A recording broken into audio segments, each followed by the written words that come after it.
अखिलेश यादव पूरे महीने एसआईआर पर सवाल उठाते रहे, चुनाव आयोग पर वोट चोरी की साजिश का आरोप लगाते रहे, जनता में एसआईआर को लेकर भ्रम फैलाते रहे, लेकिन उन्होंने खुद अपना एसआईआर फॉर्म भरकर बीएलओ को सौंप दिया।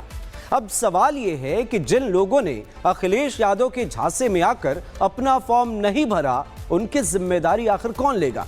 क्या एसआईआर पर सवाल उठाने वाले अखिलेश चुनाव आयोग से माफी मांगेंगे? क्या अखिलेश यादव ने जानबूझकर जनता के बीच झूठा नैरेटिव फैलाया? क्या अखिलेश का एसआईआर विरोध महज एक सियासी एजेंडा है? देखिए हमारी यह खास रिपोर्ट।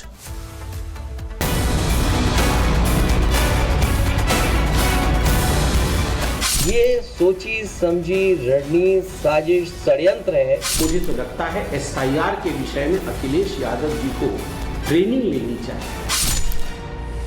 बिहार में महागठबंधन ने एसआईआर और वोट चोरी के मुद्दे पर चुनाव लड़ा, लेकिन जनता ने नतीजों से महागठबंधन को साफ नकार दिया। यहां तक कि तेजस्वी यादव और राहुल गांधी की वोट अधिकार यात्रा का भी बिहार की जनता पर कोई असर नहीं पड़ा। बिहार की तरह यूपी में भी अखिलेश यादव की राजनीति एसआईआर के इर्द गिर्द घूम रही है।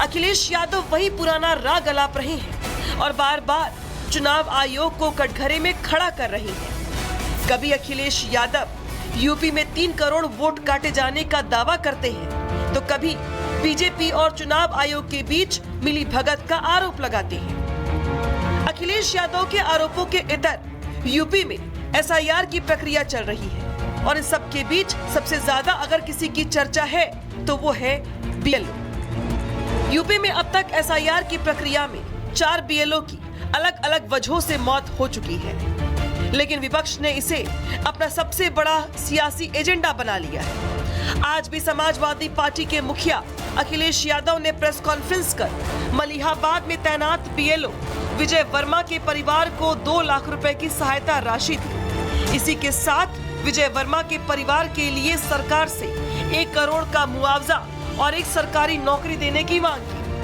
इस बीच अखिलेश यादव के निशाने पर बीजेपी की सरकार ही रही। सुनिए।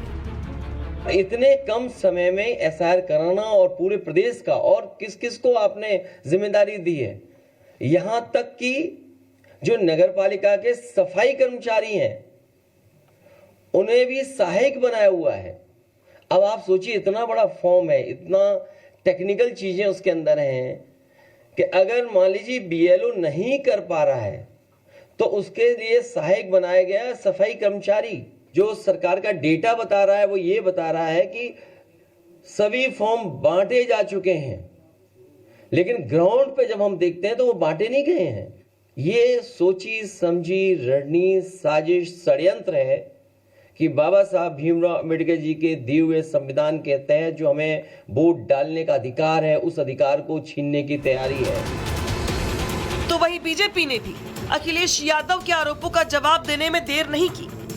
बीजेपी ने अखिलेश यादव पर एसआईआर पर भ्रम फैलाने का आरोप लगाते हुए पहले खुद प्रशिक्षण लेने की नसीहत दी।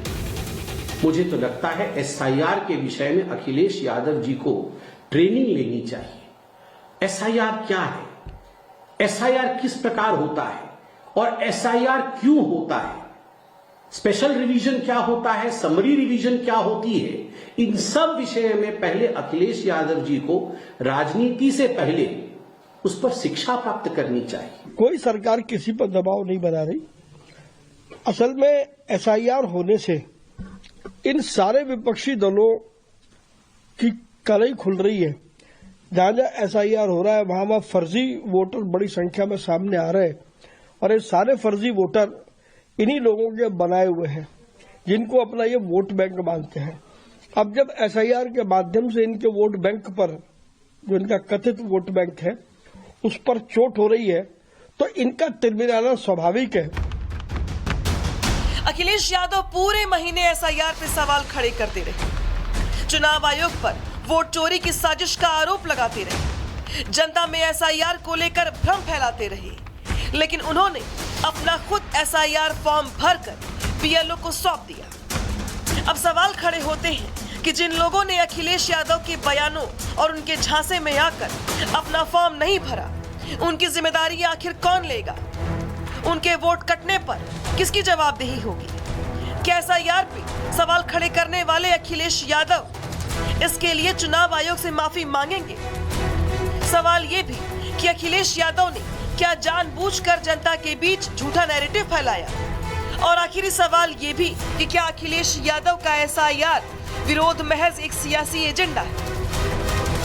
हालांकि अखिलेश यादव एसआईआर को लेकर कितने असहज हैं, ये आप इसी बात से समझ सकते हैं कि पहले तो अखिलेश यादव ने जमकर इस मुद्दे पर बयानबाजी की।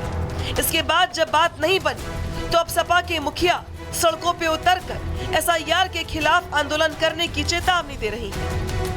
तो वही समाजवादी पार्टी की इस बयानबाजी के इतर चुनाव आयोग की टीम जोर शोर से जल्द अपना लक्ष्य पूरा करने के लिए प्रतिबद्ध है।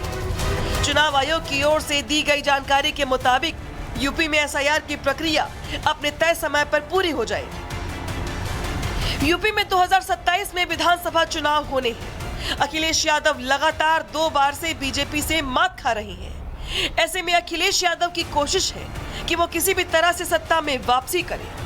लेकिन बिहार में आए नतीजों के बाद अखिलेश यादव तो बौखलाए हुए हैं। उधर एसआईआर के विरोध के चलते अखिलेश यादव अपनों के बीच ही लगातार एक्सपोज भी हो रही हैं।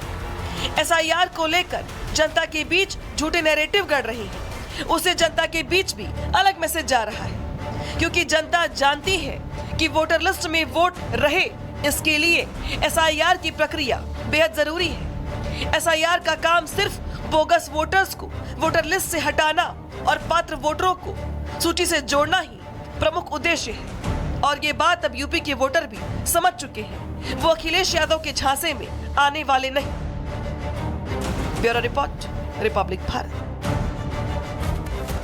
अखिलेश यादव पूरे महीने एसआईआर पर सवाल उठाते रहे, चुनाव आयोग पर वोट चोरी की साजिश का आरोप लगाते रहे, जनता में एसआईआर को लेकर भ्रम फैलाते रहे। लेकिन उन्होंने खुद अपना एसआईआर फॉर्म भरकर बीएलओ को सौंप दिया। अब सवाल यह है कि जिन लोगों ने अखिलेश यादव के झांसे में आकर अपना फॉर्म नहीं भरा, उनकी जिम्मेदारी आखिर कौन लेगा? क्या एसआईआर पर सवाल उठाने वाले अखिलेश चुनाव आयोग से माफी मांगेंगे? क्या अखिलेश यादव ने जानबूझकर जनता के बीच झूठा नैरेटिव फैलाया? क्या अखिलेश का एसआईआर विरोध महज एक सियासी एजेंडा है? देखिए हमारी एक खास रिपोर्ट।